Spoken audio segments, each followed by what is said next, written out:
Hey everybody. Um, Bad news. My brother is in the hospital, just finishing up. We're maybe just beginning his recovery from surgery from a not a quadruple, but a quintuple bypass heart surgery, open heart surgery. So for all y'all to pray, I appreciate it. Otherwise, please just send him your most positive energy that you can. His name is Steve, and I love him.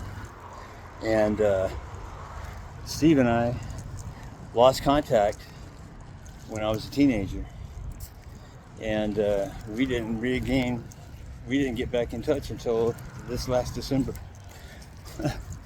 It's really, and since we've been in near constant contact. It's been a really, for me, a wonderful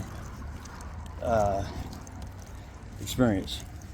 But how we got into contact is kind of funny, and I wanted to share that with you.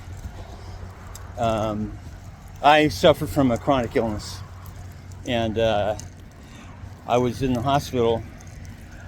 I had undergone a treatment for this illness, and I was in the hospital for like my first follow-up post-treatment.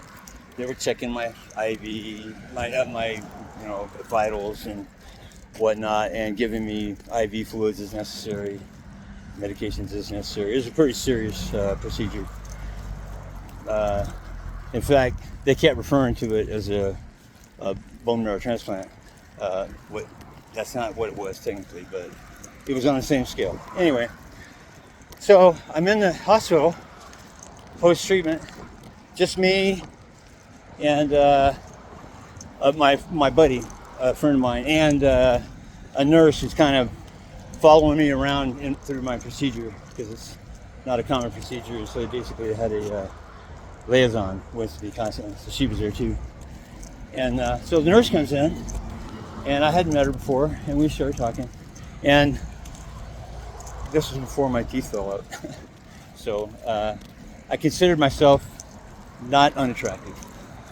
And I love to flirt with nurses, especially when they're super young and it ain't going nowhere, because she could be my granddaughter. So it was an honest, innocent flirtation. So I said, "Hey, what's your name?" She told me her name, and I go, "Oh, really? Where are you from?" She tells me she's from Bisbee. And I said, "Bisbee?" And I had just like coincidentally within the previous couple of weeks looked up the stats on Bisbee, and the population was like 500. And for her to have this specific last name, I knew she was a relative of my former stepfather. So I said, "So you mean to tell me that your grandfather, his name was such and such, and he worked at such a place, and he died of a massive heart attack this year or that, and he had 3 kids, and I named them, and so I'm guessing you're one of those kids' kid, so that would make you his grandkid." And she goes, "Who are you?"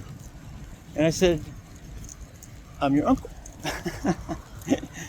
And I told her, I said, "Your grandfather was married to my mother, and so your dad, your parent, and one of your parents and his or their siblings are my step siblings, and so that makes you my step niece." And she goes, "I'll be right back." And she comes back in about 5 minutes. She goes, "My dad's gonna call you. He hasn't seen you in 50 years. I said, "Yeah, that's about right. 45, 50 years.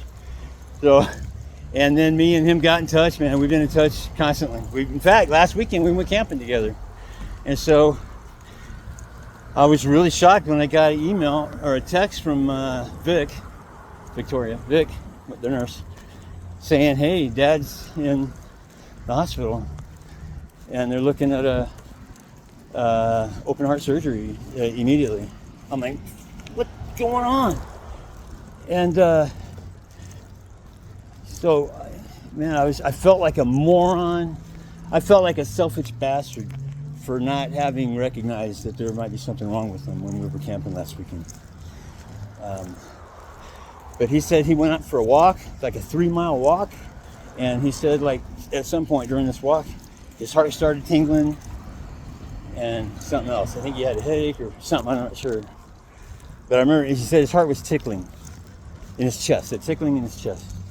So anyway, I just got a report like very shortly ago that he's out of surgery, and it went well, and he's got a strong heart. Everything looks good, so I'm really hopeful. In fact, our plan is that I'm moving in with him in December, so which I have every